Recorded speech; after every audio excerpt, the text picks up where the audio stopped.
दुर्घटना की जांच भी होगी, कमिश्नर रेल सेफ्टी के द्वारा दुर्घटना की जांच भी होगी। और अभी हमारा सारा फोकस है, रेस्क्यू ऑपरेशन कंप्लीट हुआ है, अभी रेस्टोरेशन पे पूरा फोकस है।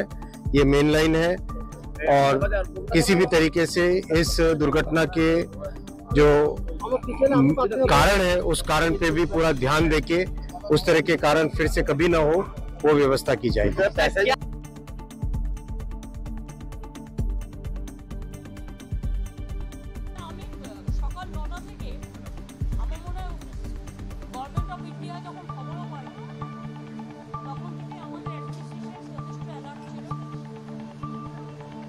সকাল 9টা থেকে আমি নিজে পরিষ্কারই করছি যতক্ষণ পর্যন্ত টোটাল রেস্কিউ অপারেশন ওভার না হচ্ছে, মানে যতক্ষণ পর্যন্ত টোটাল রেস্কিউ অপারেশন ওভার না হয়েছে ততক্ষণ পর্যন্ত সকাল 9টা থেকে আমাদের পুরো অ্যাডমিনিস্ট্রেশন, চিফ সেক্রেটারি থেকে শুরু করে ডিএম থেকে শুরু করে পুলিশ থেকে শুরু করে আমরা সঙ্গে সঙ্গে স্পটে অ্যাম্বুলেন্স পাঠাই, মেডিকেল হসপিটালে ডাক্তারদের পাঠাই, মেডিকেল কলেজে ভর্তির ব্যবস্থা করি, ডেড বডি রেস্কিউ করি।